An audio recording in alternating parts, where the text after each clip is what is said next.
Hello. Hey, Back. Ian, how we doing? Good.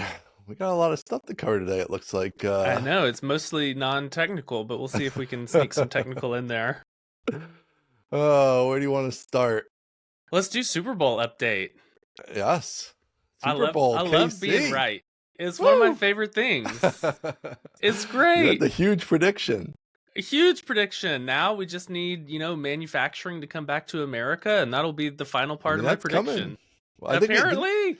didn't you have like a whole baby thing? I think we have to wait 9 months or whatever to really totally verify. But Yeah, well, here's the thing. I think since they won, Travis and Taylor are going to stay together because it's like yeah, good, it's a good story. And then they'll get married in a little bit, or maybe within a year or so they'll announce yeah, that give they're them a little time. engaged.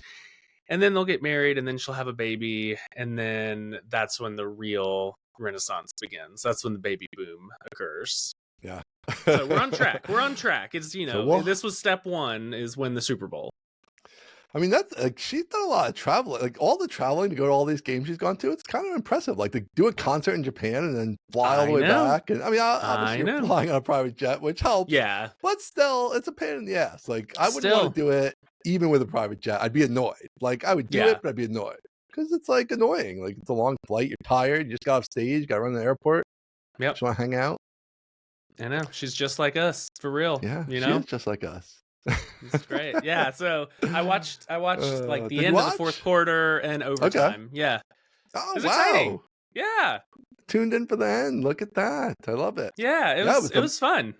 The most watched television program ever of any type. Yep.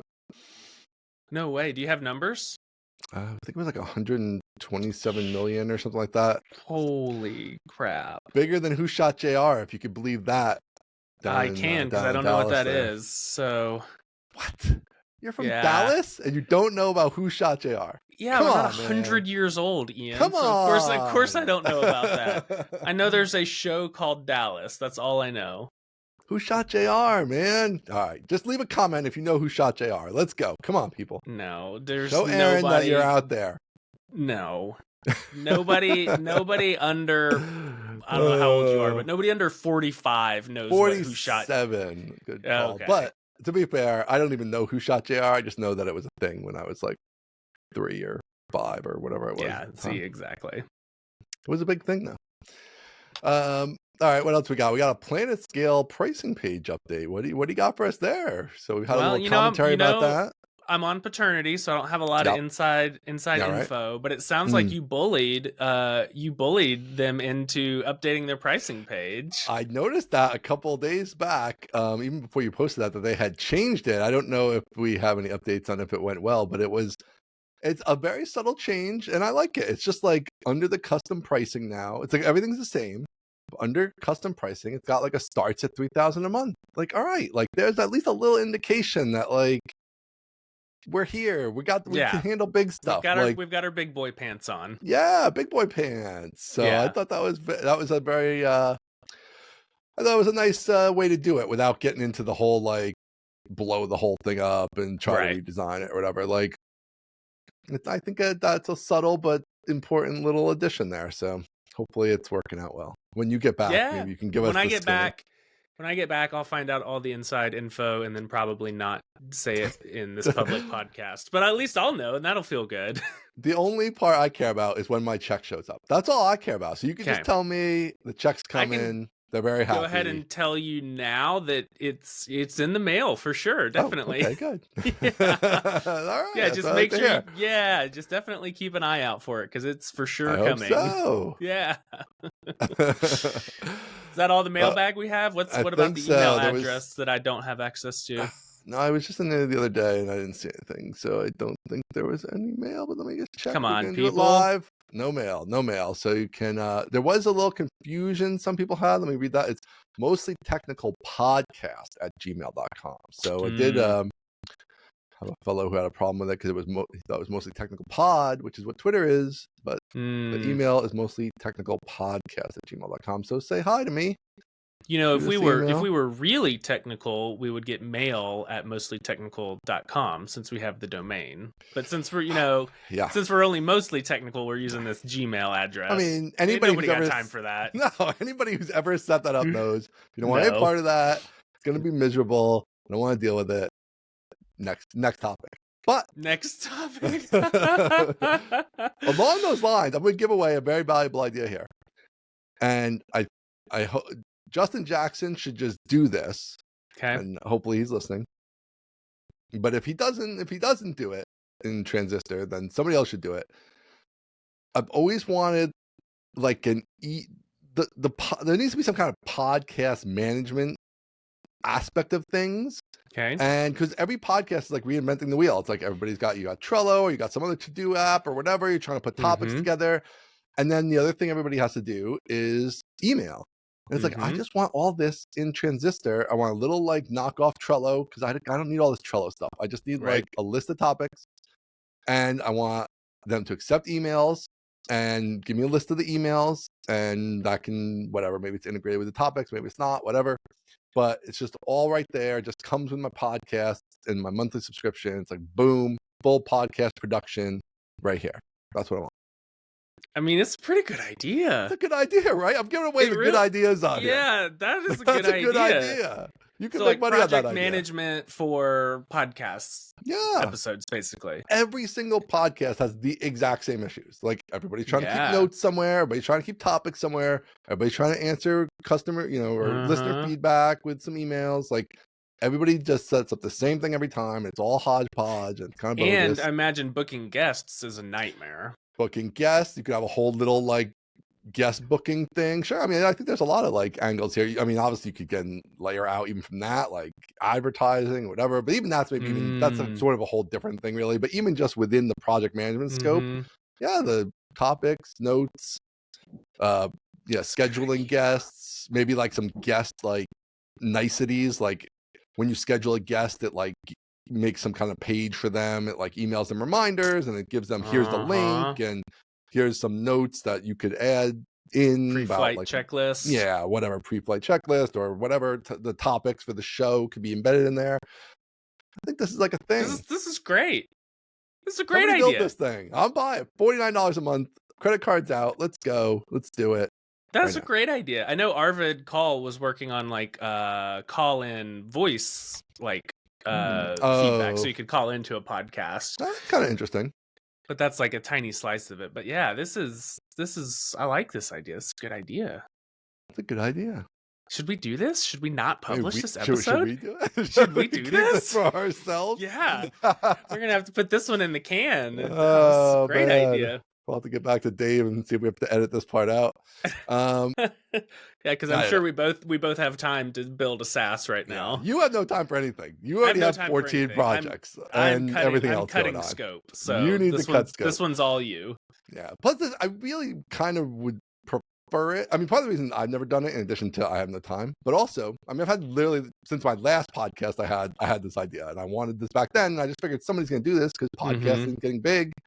Nobody's done it.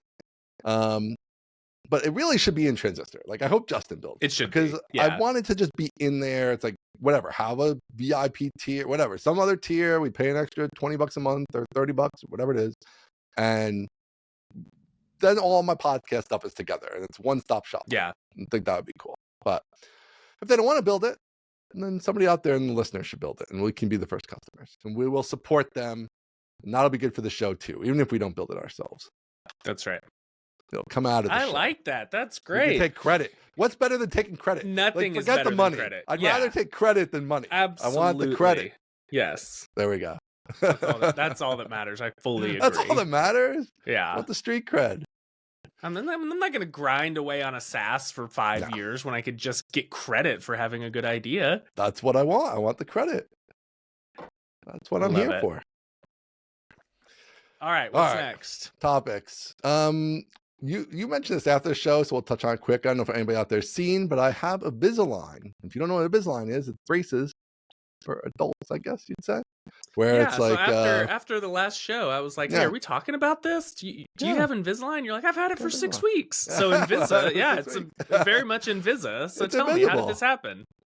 I know I was at the dentist and they like just I'd known about it forever. And I was always like, oh, that's kind of interesting. And I don't know, I was just at the dentist and they were like, hey, what about this? And I was just like impulse purchased it, which is crazy. Like I don't even ever do stuff like that. And nor do I even really care in general about stuff like that. But it's just like, I don't know. It's like something that's bothered me forever. So I was like, hey, whatever. It's a few grand. So It's clear. I don't have all the metal and all the BS. Like, we'll talk right, about how it actually works, but the impulse of it, you know, when you're at like Home Depot or Lowe's and you're at the checkout and they funnel you down the impulse alley, right? Right, got some candy trying bars, to get out of there, flashlights. and it's like, oh, maybe I do need some gummy bears and a flashlight or USB fan or like 48 batteries or something. You know, and they're trying to up their average order value. You're like, I'm gonna go buy some screws, and then after the gummy bears and all that, you're out of there for $40, right? Right. Impulse Alley, you buy a few things. Ian, on the other hand, is impulse buying orthodontia at the dentist for a few grand. He's like, I'll go get my teeth cleaned. Oh, you've got orthodontia here? I'll grab some. You got a USB fan? I'll grab that too. Yeah, come on. Give me some of that. It's just they got you. I didn't know that would work. They got you. My dentist, first of all, I mean, we spent forever trying to find a good dentist, right? And we got this guy. He's very good. Just like every other thing in the whole world, he's, of course, the most expensive. So he's the most expensive dentist in the world. That's why he's good. And every other dentist we've ever had sucks. So we just pay this guy's ransom. And like, what am I going to do about it? Like, we have dental insurance ostensibly, but it doesn't like pay for anything. It doesn't do anything. So I just pay this guy's ransom because what am I going to do? I want like good dentistry or whatever, and I have no choice. So I pay it, and fine, thousands of dollars a year. It's ridiculous. And then I don't know. He just hooked me because I've thought about doing it in the past. I can't even explain it to you. Like I literally can't explain it. I was just like, all right. Like you had a mini stroke and woke up with Invisalign. And like, I mean, this is a whole interesting bit. I mean, we could go down the whole business path of it. I don't want to take up the whole show with this, but the thing is that he doesn't even really do it. So it's like this other company on Long Island, and it's basically like an affiliate arrangement. He's like, getting paid per lead. Sells it. Yeah, he's just getting paid for the leads. So he sends me in there. It's actually this other person who works for this other company from Long Island that actually managed the whole thing. I will have to say the tech was super fascinating. Also, like just this one time you meet them, they like scan your face or whatever. Fine. They do like a 3D model of your teeth. Yeah, they do like the panoramic X-ray, and then they have this bar that like just does this 3D model. Which this is some real programming stuff, like shooting missiles to the moon. Yeah, ballistic missiles. 3D model of your face. Like as soon as like they did it, it's like she could show you on the iPad. It's like rotating around, and then they had it. So like, here's how it's going to work over the next like X months. And it's like, it shows your teeth all moving around. And it's like, how do you just do that? You just scan my face and it's all magically working. So we can barely figure out CRUD forms, and they're doing 3D freehand 3D modeling. I've been like 2 days on like some like a quote in a bad spot in some JSON, and like it's breaking like my select lists. Like I'm like on day 2 of this fixing this thing. Meanwhile, they're like got all this 3D modeling.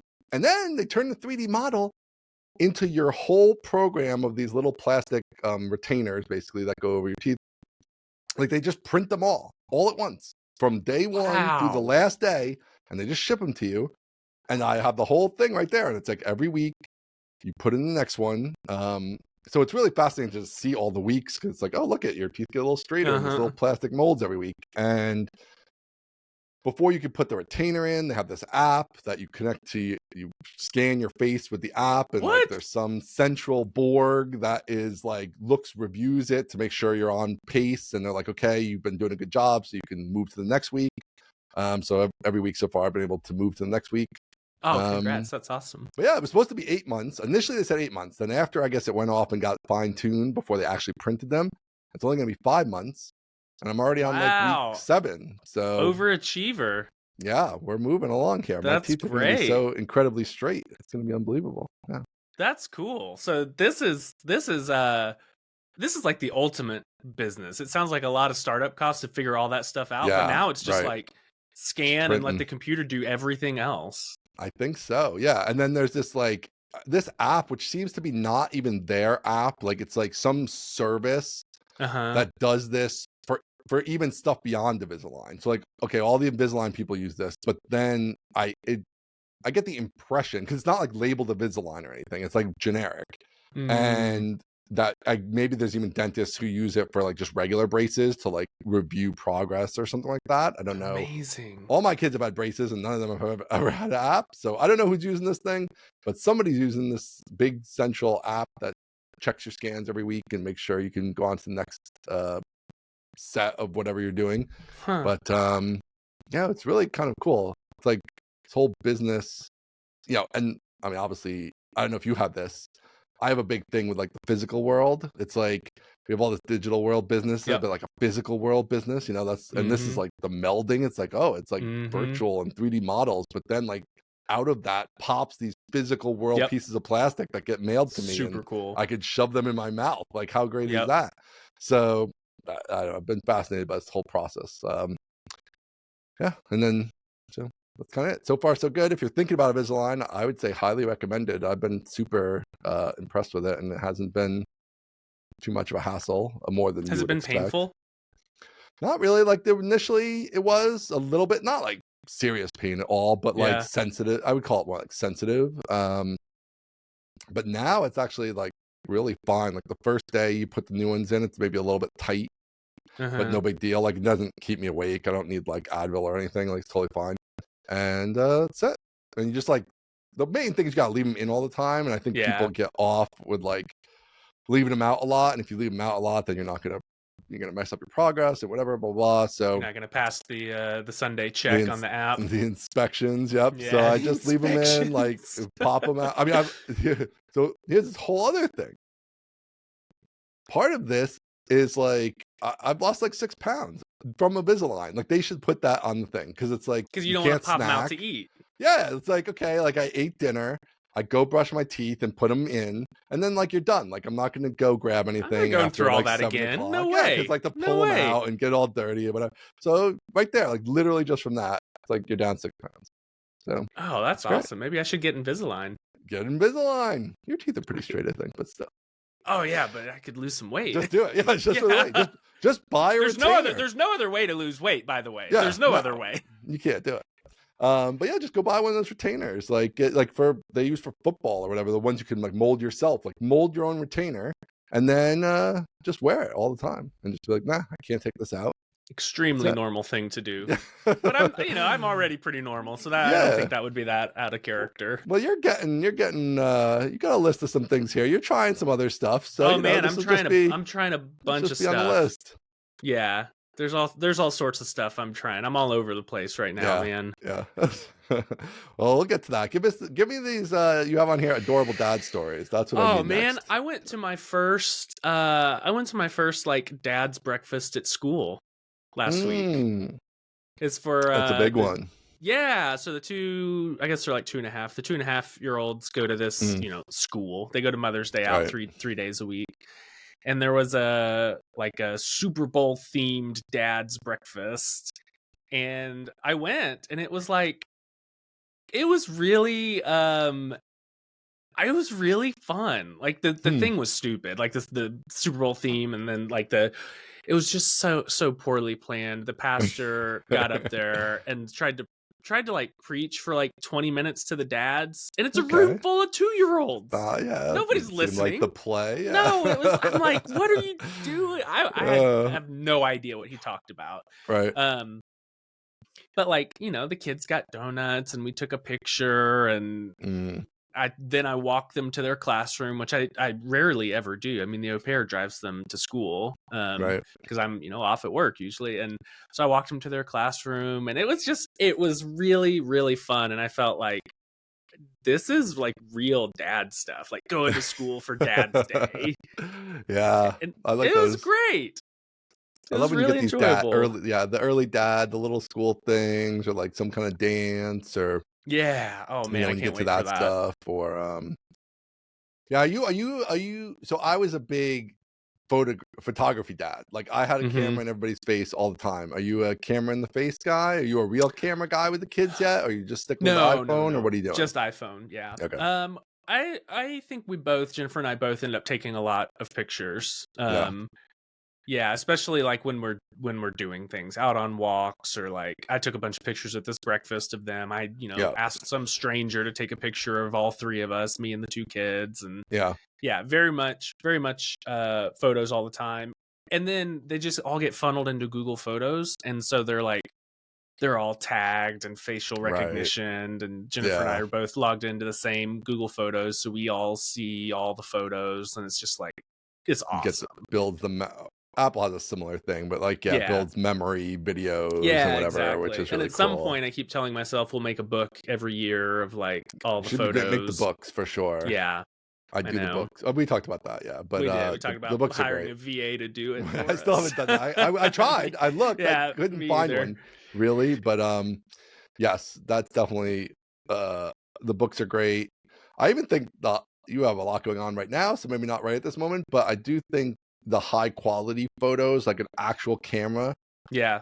it does add a lot. Like, I'm glad I did it. Like, I can't get away with the kids, like whatever. They don't want the camera in their face anymore. So I mostly Yeah. am just on iPhones at this point. But there's just nothing like a real lens to give you a real, like, big depth of field and a super sharp photo with really Yeah. great color. And again, the iPhone's so good now, you can mostly get away with it, or the Androids, the high-end Androids. But still, the ones I took with like the real camera that are just like, they're just like so perfect. Like those ones, I do miss those because it's like the iPhone's just not You just can't beat the quite there. convenience though. Yeah, I know. That's the Like thing. I just That's where it's like always it have has the to phone in be. my pocket. I know, that's why I use it too, but it's like the iPhone also can't do stuff like have a big telephoto lens on it and let me like Correct. get a picture Yeah. of this kid while they're 100 feet away that's like right up in their face and like getting them Yeah. doing something cool, or whatever. But yeah, maybe if the kids get into sports at some point, I'll take a real sports, camera. yeah, But just for everyday yeah, stuff, no.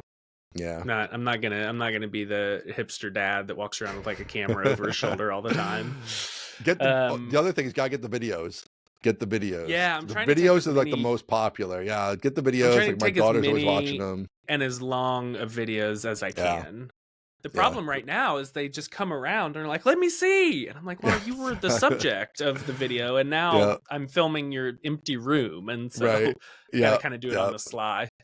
Even short ones are good though. Even short ones, it's just like boom, a little hit once in a while. Like Yeah, whether like the phone just brings it up for you, or like the kids will be watching old ones, and it's like they're not going to watch like a 6-minute video of them playing with blocks, but it's like here's 10 seconds where you said something hysterical. Like those ones they like. So yeah. The other dad story is I've been going to breakfast with the 2-year-olds at a restaurant, just me and them, oh, every fun. Saturday. Oh, It's that's great. great. Yeah, It's I love awesome. that. And it's just no screens, just vibes. We just Yeah. sit there. They don't use iPads or watch TV or anything yet. And so they're just like, they just kind of sit there and look around and look outside and like look at each other. And every Saturday morning we go out to breakfast, me and 2-year-olds, and it has That's just so cool. become, it started as like a survival thing. Like I got to get them out of the house. And Yeah. now they're really good at just eating breakfast at a restaurant, and it's so fun. Yeah, that's great. I love that. Do you do like Isn't that coloring stuff crazy? or anything? No, Yeah, nothing. nothing. Just They like just sit there. sitting there like proper gentlemen and gentle ladies and Yes. having a nice meal. I love it. Isn't that wild? It is. That's really cool. I love eating out. Yeah, with we the went to a kids new or, like, restaurant recently, and there was like a bunch of like, the stack of jam and the stack of like sweetener on the table, and they were grabbing those and playing with those. But beyond that, they're just like, where's my food? They'll do like the sign for hungry, and then they just kind of wait around. And I'm like, this is awesome. Man, that is so cool. I love that. Yeah, I that's a know. great age for that stuff because they're just like you can get their attention and everything's new to them and all that kind of stuff. So it's a cool experience. Wow. And they're not fighting with each other either. It sounds like we're not terribly. No. So No. I mean, they fight with each other a little bit at home, but not when we're out.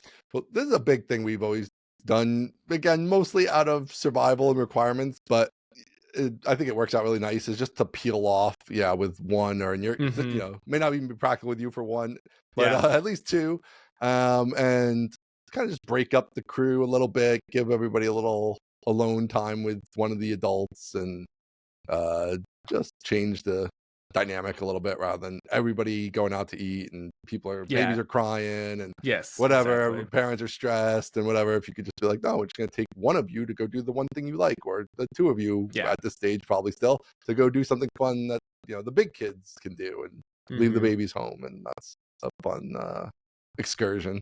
We split up by gender for the first time ever a day Oh, or two ago. Jennifer took both the little girls to the store, oh, and I stayed fun. home with both the little guys, and it was How was wild. that? It was Yeah. wild, yeah. The little kids don't know anything, and so you're just kind of carrying them around. Yeah. But yeah, it's the first time ever. It's kind of weird. Yeah, that happens a fair amount in our house. We're 3 boys and 2 girls, so we occasionally divide up somehow or another that way. And that is always kind of interesting. Yeah, it's fun. It portends things to come. I think it's going to be a lot of fun as they continue to grow. So Yeah, yeah. those are my dad's stories. Awesome. You need a writer. What do you need a writer for? So I'm trying to do things the right way, this never really works out, Oh but yeah, um you we're don't want to do that. I know you don't want to do things the right way. Mostly like as we're building out the new HelpSpot stuff, like someday down the road, like we're gonna need to redo the website. Okay. And part of the new HelpSpot stuff is like a business model tweak and other things along those lines. So I kind of want to Okay. get some of the like core sort of ideas and like think of it as like the headline type material, just like get some of Okay. that stuff together, right? So it's like we're not like at I mean, I have the ideas for it, but it's like dialing that in to like the actual words, right? And then also the homepage and all these things, giving that stuff enough time to like actually work through it as opposed to like at the end Right. running around and trying to write a whole website and all that stuff. So trying to chip away on like, okay, like even though it seems way early, let's put some feelers out and see if we find anybody who might be useful. And then there are some other just even writery type things besides that, like some articles, blog posts and stuff that kind of ongoing sort of things that I wouldn't mind having somebody in the loop for. We did have an agency for a long time and they did a good job, but they kind of ran its course. And so we don't have anybody on that all the time like we did. So I wouldn't mind getting somebody to do some of that stuff. So if anybody's listening, definitely hit me up on Twitter or write into the email and let me know your availability and website and all that stuff. Or if you work with somebody, that would be great, who you really like. Let me know. So this sounds But like copywriter and content yeah, writer. I guess you would call it, yeah, like a copywriter. And then, again, is that going to be the same person or not? Like, Right. maybe not. I think it's kind of broken up that way where it's like, yeah, it's more like the copywriters. We're going to do like the punchy, homepagey type stuff. And then you kind of have a different crew that's more of the like grind out Long form. blog Yeah. posts type of thing, or different just landing pages and stuff like that. So we'll see. It's all this businessy stuff. Not the most fun end of it for me, really, but I do want to try to get it right. Give us some time to think it through rather than just it's the end and we have something we want to ship and so let's Right. run around like crazy people and So try when to is the do it. end? If this is early, when is Who the end knows? approaching? I don't know. I kind Okay. of what I've told the team is probably the end of this year to be able to Okay. launch something, whether that's like an That's alpha that's must be a huge project. it is a very big project. So and we're a small team and you have real other stuff going on. So like today we did a webinar for all the HelpSpot administrators, like so the people who like administer so HelpSpot businessy. Can you and very imagine businessy. So doing it's like a webinar for administrators? so that's like an hour right there of like the day that's Oh Dave was man. actually doing it, who produces the podcast. But I was there to help out and answer questions and stuff like that. So that just breaks up your day and doing a podcast and Gotta do the whatever. So podcast, yeah. yeah, like it all takes time. So we're chipping away. We're getting there. But I don't like to have like, I mean, to me, the hard deadlines, not my favorite thing. It's like, this is my business. I don't want to have a hard deadline, so I'm not going to have a hard deadline. Like, I do what I want. And I know I'm going to miss the deadline anyway. Like, I could say we have this hard deadline, but why are we pretending? Yeah. Why are we pretending? Yeah, because it's very likely I'm going to miss this deadline. So I'd rather just have it be a little fuzzier, and if it takes a little longer, fine. Like, we have customers, they like what the product does. Like, we're not like, in VC mode and somebody dropped a pile of money on us and it's like we have to show results in X months, or there's not going to be any more money and things like that. So we don't have quite those kind of constraints. There is always, of course, other elements of the business of wanting it to grow and wanting to have new features, and done with the thing. All those things. No, it's never going to be done. So it's impossible to be done. But so I mean, there is those type of things that obviously the earlier it's done, the better. It's definitely better to be done sooner than later. And some constraints are good. Like, there's a lot of stuff we want to have in this kind of next generation HubSpot, but will it ship with all those things? Like, that would be unrealistic. If we wait to ship with everything we envision it could ever do, then of course, like, it's going to be many years until we can ship it. So we can't do that. So there are still like those kind of constraints, but I always try to, I don't know, it's always funny because I'm always like, every year I'm like, all right, I want to make it so that over the summer I don't really have anything to do. Like, I just want to have like run the business type stuff over the summer, but I'd rather not be like building big feature, big project, whatever. And like every year it never works out that way. Like, just always works out where like over the summer I'm going to be working hard on some type of coding something or some big project. You're the boss, Ian. You got to get that under control. I know. It's just part of the gig when you have a small bootstrap company. It's like, the timing things especially are very hard because there's not like, oh, well, we're just going to hire 3 people and throw them on this and just to get it done faster or whatever. It doesn't really work that way. So that's all right, though. We'll get there. Been not cranking away for 18 years or 19 years, whatever it would be. So God, that's so long. What's another few months? Have you been public about what the business model change is, or is that secret? No, that one I'm keeping. That one's staying. Ooh. That one's staying in-house here for a little bit, but we will talk about it for sure in depth. But that one's not ready yet. Okay, so I got a little more cooking to do on it, and also just in general too early. But we will get there. But I think it'll be interesting. I'm gonna call it is HelpSpot Coin. You're pivoting to crypto. Now we're talking. An ICO, yeah. With little NFT action, little Bitcoin integration.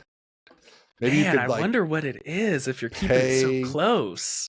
Yeah. Ooh. I don't think it's anything like crazy. It's not crazy, but it is different than what we've done. And I'm going to die and go to heaven if it's a pay once, host yourself sort of thing. It is. Spoiler, it's not pay once. That's a stupid idea. So definitely won't be pay once. Let's talk pay once. All right, pay once. So there are two things I hate. One is when the big guy picks on the little guy. Hate that. Yeah. Hate to see it. Hate to see it when the cool kids pick on the nerds. It makes me so mad. Second thing I hate is just being wrong. Hate being wrong, which is unfortunate because I'm wrong pretty often. No, that's kind of bad. Rarely wrong. I agree. I really thought they were going to sell more campfire licenses. Thought they were going to blow it out. Thought they were going to sell more. Okay, so let me caveat by saying I don't know what their goals are. Yeah. If their goals are this is a marketing stunt for Basecamp, then well done you. Because it's probably doing all right on that front. Yeah. Yeah, you made $250,000 off of selling a marketing stunt, and then on the back end you made however much more. I think famously Red Bull's marketing stunts make money in and of themselves, and if Basecamp's doing that, geez, that's amazing. So I can't call it a failure, but from my perspective it seems like, boy, I thought they were going to sell a lot more. And I think the total public numbers came out at like 850 licenses or something. Right. So I mean, DHH tweeted that they made a, he framed it as if Yes. $250,000 is a lot of money, which I mean, listen, objectively, it's a large amount of money to It's better than a myself poke in the and eye. everybody Yeah. listening to this podcast, right? But in terms of scale, it's not a lot of money. And then when you actually do the math of how many licenses it is, it's Right. not many licenses. It's only 800 and change in terms of number of licenses. So, and when you consider that, like, so many people out there just want to see DHH's code, which we figured would be a large percentage of the initial buyers. It's not a lot. And then, it's being treated very much like an info product or something like that, where, like, traditionally at least, you're going to have a lot of those sales in the first week, and then it's going to go down because they don't have any SEO. They don't have any, this isn't even like that much of a word of mouth play. Like there's not a lot of inherent exposure. So at base camp, it's like you invite other people to your base camp and you invite outside parties to your base camp. And so those other people are just learning about base camp by you using base camp. But that's not really true with Campfire. I mean, again, if you have a community, maybe it is a little Communities bit. only, but if you're replacing your internal team Slack with Campfire, like, you haven't really exposed a lot of outside people to it and things like that. So kind of just as long as DHH is going to talk about it is the marketing play. And so I mean, I don't know. I guess we'll see what they do. I mean, I think and you did a full hour on this with Justin and Tyler Tringus, which was really good. Yeah, so we'll link that up. The Build Your SaaS covered podcast all this. But what were your thoughts, I guess, about it? So you think a little bit of an L? A little bit, yeah. I didn't think I didn't think it was going to spark a revolution, but I thought it was going to do a lot better, frankly. Yeah. I thought they were going to sell 5,000 copies. Right. 850 I would have thought nothing. the same, thousands of copies for sure in the first week. I mean, people sell thousands of courses, thousands of like instances of their course, and this seems like even better than a course. And I think it throws a little bit of cold water. I saw a few people being like, "Hey, we should do this in the Laravel ecosystem." When DHH was talking about it, and I'm like, "Man, if DHH can't, if he can't move 1,000 copies, you're gonna move 5 copies, frankly." Right. Yeah. I was a little bit, I think I was a little bit more optimistic than you were in the beginning, but I'm just like, yeesh. I don't know what their goals are, and if we're all being bamboozled into buying more Basecamp, then they did it. But if they're trying to sell Campfire licenses, I think it's a failure. Yeah. Because you're right, they make hundreds of millions of dollars. Like, you don't buy 8 supercars and participate in whatever races he's doing if you're not making deca millions of dollars a year. So $250,000 is like, ooh. Yeah, I think thanks for playing. I think, I don't know. Who knows? I think it's just a poorly conceived idea right from the ground up, to be honest with you. But I mean, I think taking on Slack would be a cool idea for them to do. It makes kind of sense. Like, they took on email. They took on like project management when project management was full of bad apps and things like that. But just you have to deliver it in the form factor that people want. People don't want to host their own software. I mean, I think if they wanted the revolution, if they were really interested in the revolution, they would have done it as open source, because that would make the most sense. Like, here's an open source Slack competitor. We're putting our full weight behind it. Yes, we want all you people out there to go out and build reseller setup and hosting setups for our open source thing. And we're going to have all these different variations, and you can fork it, and you have different clouds that offer different things in different regions and different levels of service. And we're going to, basically just copy WordPress and, similar things like that, and go that way with it, and then make money in some other way. Like, we're going to have a job, which they've had a job board, but we're going to have our job board associated with this, or we're going to have whatever you want to do. Or maybe you're into this hosting stuff now more heavily. It seems like they talk about that a lot, and we're going to run the mainline host, but you're also free to host it since it's open source. And so, that'll still help the ecosystem bloom, and that's how we're going to make money on it. But yeah, I think just selling these licenses where people can't even really, they can't resell it. It's sort of unclear if anybody else is allowed to host it, like as like a marketed service. And it's, it's $299. I just I just don't know who's using it. So yeah, like it what it does comes feel like down to. a weird middle.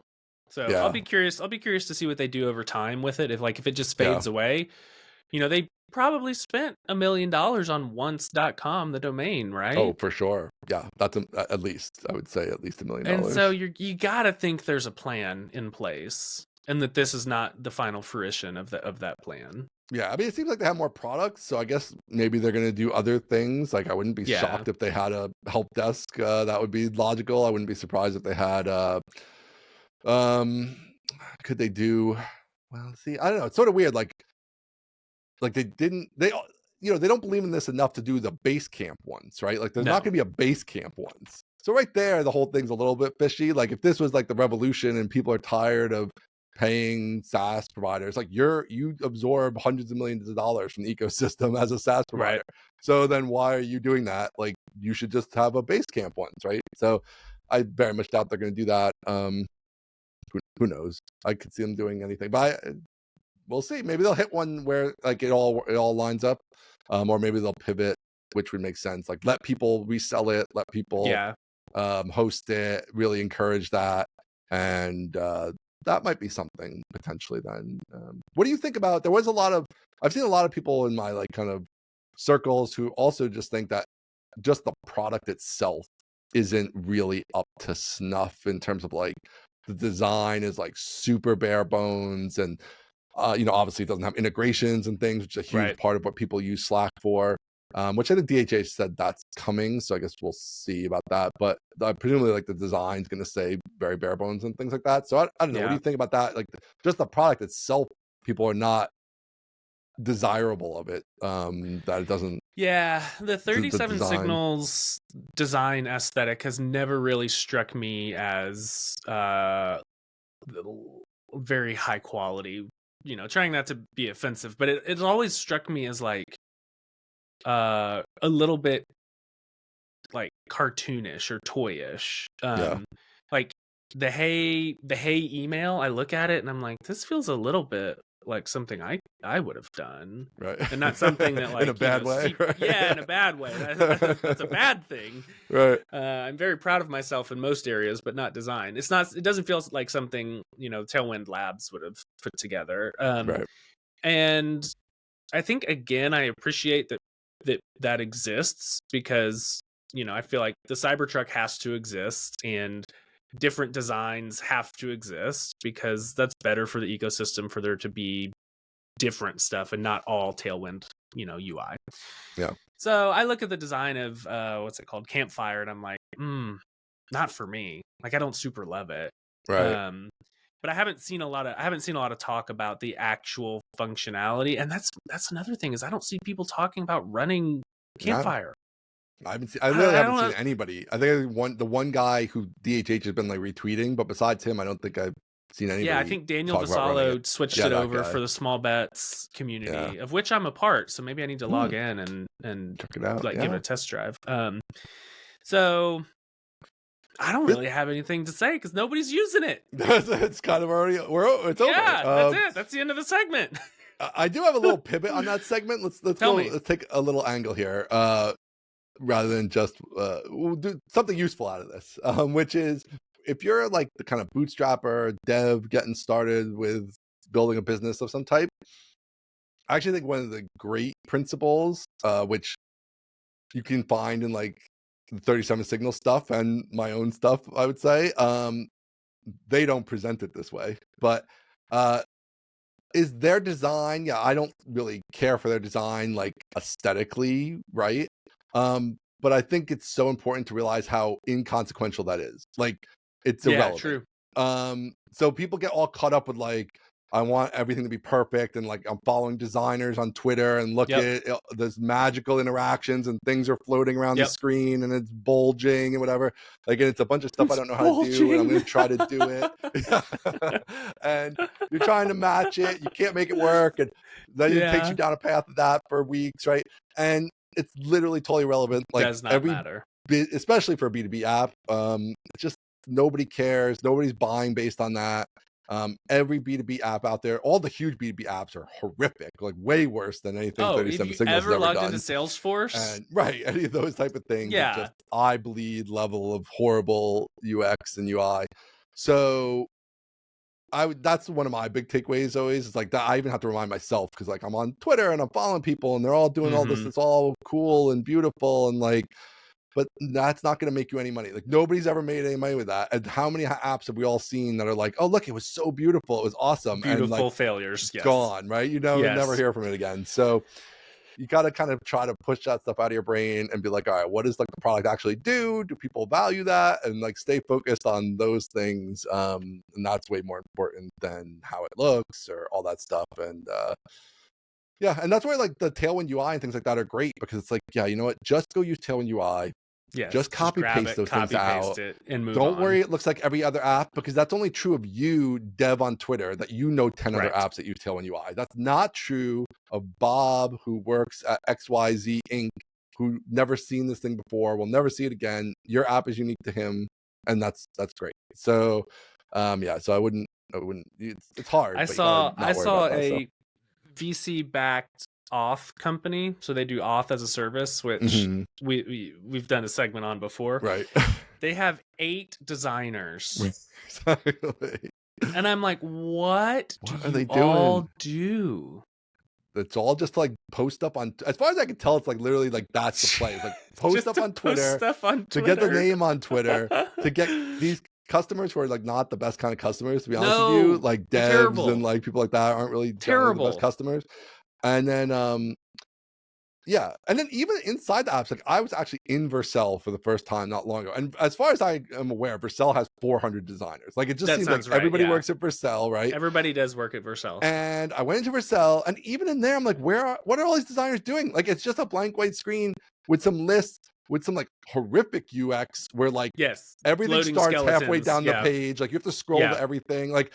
And I'm like, what the hell is going on here? Why aren't any of these 400 designers being like, hey, like all the information you want's below the fold of the screen? Hey, this like, is unusable. Maybe we should pull some of this stuff up higher on the screen. How about that? Like, so I don't know. The whole thing is bizarre. But yeah, I feel like this is a phase that like we're still seeing the end of that phase of like there was the huge pile of VC money, and it's like you can only hire so many devs to actually build the thing, and it's like, well, what else should we do with this money? Well, let's just keep hiring designers to like. I haven't ever hired a designer for a full-time position, because I was like, I don't even know what I would do with them. Like, what would I do with them after we redesign the app? Laravel doesn't have a full-time designer. No. They've got one of those studios on retainer, right? Yeah, it's like what? And they've got like 6 apps. Right. They don't even have a single full-time designer. Yeah, and I would love a designer, because I think it would be cool to be like, hey, I need this designed, and like, boom, like 2 days later, there's something designed. Like, hey, I'm a designer. I will do that for you. Yeah, right, that would be awesome. That would be cool. Like if money wasn't a thing, and I could just like have somebody there to hang out and like be ready to design anything that comes in my brain. But at the same time, it's like I can't really, if I was like worried about them being busy 40 hours a week for 365 days a year or whatever, like I couldn't come up with that much work for them, I don't think. So yeah, the whole thing is bizarre to me. I don't know. Someday we'll figure it out, but I think it's just the VC money from someday 2021. The money's going to run out. Yeah, when the money runs out, there'll be less designers on Twitter. Talking about random things they're designing with their team of 8 other designers. Their team of 8 people for a login. Yeah. Right. All right. What are we doing next? What else we got here? I don't know. We got some of your stuff. Give us an update on what you're going on with here. Yeah, we got a whole litany of weird stuff. So I tried meditation. Okay. Transcendental. You tried the TM. I did. Meditation. How was it? Of course. It's weird, man. It's a little weird, right? It's a little weird. So I watched some videos on YouTube about like how to do it. Yeah. And then I found some website that like how to pick your mantra or whatever. Yeah. And so I did it a couple of times, probably 4 times maybe for like 20 minutes each. One, it's hard. It is hard. It's hard to stay, focused / unfocused. Your mind wanders. Yeah. It's really interesting. You just have to return to the mantra. That's the thing. Like you just return as soon as you start thinking about, oh, I gotta do this thing, whatever, blah blah. You just have to like realize, oh, I'm thinking. mantra, and just like Yeah. say the mantra. But it is hard. Like Yeah. your mind will constantly wander. Like that's normal. Yeah. So that was weird. I did a few that were like, maybe I did one that was like guided. I found a YouTube video that uses the mantra just over and over and over, and so I just kind of like listened Listen along. to that. And, yeah, that was a little bit easier. And then one time, so I'm trying to like sit absolutely still or like lay absolutely still, right? One time I was doing it, and like I don't know if I was being weird or something, but I felt like my body was getting really, really tense. And I was like kind of like shaking almost. Yeah. And I had to stop early. What's the deal with that? Dude, like crazy stuff is unleashed. Yeah. So my like equivalent to that will be, well, I told you last time how like when I'm getting good in the zone, like it'll be loose and like I'll like hear my back cracking and stuff because like my muscles are exploding. Yeah. untensing. But I'll get dizzy. So like when I get really deep, it'll be like I'm not thinking about anything. The mantra, when you get practiced at it, like the mantra starts to get like longer and slower. Like you start saying it fast to yourself, but then like if you get in the zone and you don't get stuff intruding, it'll be like longer, slower, and then you'll kind of just be not even saying it really. You're just kind of sitting. But I'll get like dizzy when that happens, like sometimes, and that like tenses me and like kind of throws me out of it, like when I get dizzy from it. But yeah, it's amazing like how much stuff is in here. And then when you're like free your mind for a second, like how powerful that creates like physical sensations in different ways. Yeah, it was weird. It kind of freaked me out a little bit. Yeah, it's what's hiding in here that like I'm unleashing. Yeah. Right. Yeah. Yeah. Yeah. At one point I told Jennifer, I was like, okay, I'm gonna go lay down on the bed and I'm gonna put my headphones in. I do put my headphones in and put like brown noise on just so I can not hear the happenings of the house. Yeah, that is hard. As you get like, if you stay with it and you get better at it, like you can block out stuff pretty well, but it does take a while. I'm super not there. Background noise. I would sit up. You're supposed to generally be sitting, not laying, I would say generally. But yeah, but having some kind of headphones in just to make like white noise or whatever, like is a pretty common. Yeah, I told her I'm gonna be back there. I can't hear anything. Yeah. So if you come back there and I'm like hovering over the bed, don't shake me because I'm like in the middle of something. Oh man, that's so cool. Yeah, but it's interesting. And one of the things that one of these videos I watched was talking about, it was like, do you have to believe in something? It was like, no, this isn't like a spiritual thing. You don't believe in anything. You just like you're just practicing being still. And I'm like, oh, it's really just controlling your mind. I got a bunch of beliefs. Like, I don't need any new weird universe beliefs. Like, no. You don't need, it's just like you could do yoga and you don't have to be like, well, 3,000 years ago, yoga originated from XYZ. And so like, I have to believe in like, this is just like a thing that's good for your body. And that's what I'm doing. Like, this is just a thing that's good for your mind. And I mean, think about how it's like almost impossible in modern society any other way to like clear your mind, to like literally clear your mind. Like, no chance. You go for a walk, things are buzzing and ringing and listening to a podcast. You listen to a podcast, right? Like there's literally, when else would you ever get 20 minutes for your mind to do nothing? Like it's impossible. Never. So I do think like that is all where like it's very artificial to never have that. Whereas if you were just a caveman, right, you would have that. Like you would have all kinds of time where like nobody was talking to you and there was nothing going on and you had nothing to do because you're just trying to discover fire and you're just chilling. It'd be amazing. You're not even trying to discover because you don't even know you're looking for it, right? You're like, whatever, there's nothing to do. It's dark at 4 o'clock and now I'm just gonna sit here and then I'm gonna go to sleep. Like, because what else can I do? By a wolf and that's it. It's literally like, dark it was a good out. Life. There's nothing to do. Like I can't see anything. It was a good 19 years. Exactly. So yeah, if you do it like every day, every other day, and like kind of get into it, you'll get more practice. You'll be able to like go longer without stopping. And I don't always make it 20 minutes. Like there's plenty of times where I only do it 10, and then like I get thrown out of it too hard, and I'm like, I can't get back into it or whatever, or just not. I don't have 20 minutes, and so whatever. 10 is better than nothing. But it is very powerful and surprisingly weird stuff. Yeah. There are other types too, but I do like this one because it's just like just in your mind. You're not trying to like control your Mhm. breathing directly or anything. Like you just think about the mantra and that's it. Like no thinking. That's what I want. Like Yeah. give me a few minutes of no thinking. Yeah. Well, So that's cool. that was good. I also, this week I've been in this was kind of a bad week in terms of pain. Mm. Pretty brutal, and so I've tried a Oh few other man. things. I tried a traditional sauna, so like hot Mm. steam sauna. Yeah. No good. No No, good. didn't That's stuff's help or for the just didn't birds. like it. Okay. Didn't help. Didn't like it. Just not have you done great. one before or no? I've dabbled with saunas, Mm. but like you go somewhere as a kid and you're like, oh, they have a sauna, I'm gonna go sit in Right. it, and then that's it. Crank it up. Yeah. Yeah. But yeah, my brother-in-law has a backyard sauna, one of those like, Mm. little 2-person saunas. And so I went Yep. over there and sat in it, cranked it up to like, 180 or something. And you just Not messing you around. just you just you just sit there miserable, Yeah. just sweating, waiting for it to be over. Yep. And then I didn't feel any better. I didn't do Yeah. anything. I don't know about the feeling better part. I never liked them. And I tried a few times, didn't like them. And then this was a dry sauna or it had steam? It had I could have poured water on it, but I Okay, didn't. so it's a dry sauna, but you could Yeah. like create a little Yeah. steam. Yeah, yeah. Yeah. So I have gotten a little bit more into the dry sauna somewhat recently, but it can be intense. Like you have to really hydrate and stuff because it will like dehydrate you. And Yeah. I don't know if it's I have no idea what it's even supposed to do. It's like a cool thing you go do, whatever. Who knows? No, that's an exercise in suffering. I did try Yep. cryotherapy though. Oh, I saw you tweeting about this. So what's the deal with this?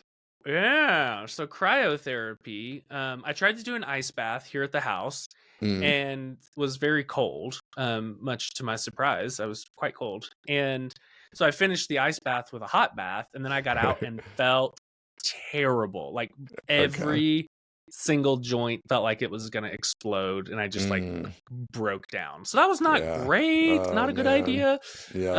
So then the next day, which was yesterday, I went to cryotherapy, which is like you go stand in this basically like freezer almost, and it's got a glass door so you can see out, and they crank it down to like a negative 140.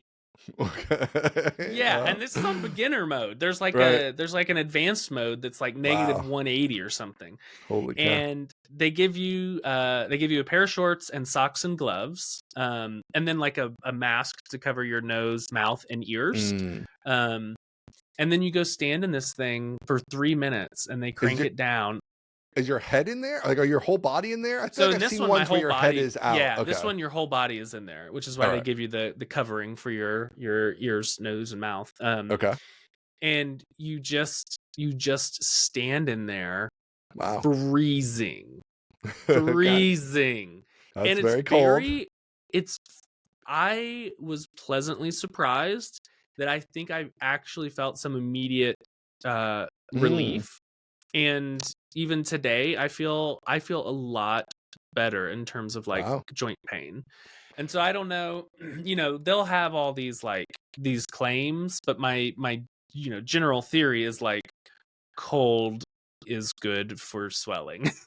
Right. So I mean, that's what I was gonna say. Like theory, that's like a known thing. So that makes sense. We're not doctors. It helps inflammation. We're we do better play than doctors. We're podcasters, and so we're doctors. We're economists. We're politicians. We know everything about everything. Yeah. But yeah, it was great. 3 minutes, and then when I got out, here's one of the great things. When I got out, I warmed up very quickly. So that was the problem, I think, with like the ice bath. It was like, well, you're wet and everything so too. Wet and cold. I was like, I'm just going to take a 10-minute hot bath. And it was like, all right, we'll swell those joints right up, baby. Yeah, that seems good. Yeah. So yeah, you just go and you stay dry the whole time. You do 3 minutes and then you leave. And so, well, it's sort of interesting too that like it sort of validates some like even the diagnosis and so it's like you're having these things that kind of make sense for if it's that which is sort of interesting also. Yeah. But, wow. So do they have like how far is this from you? It's like 15 minutes.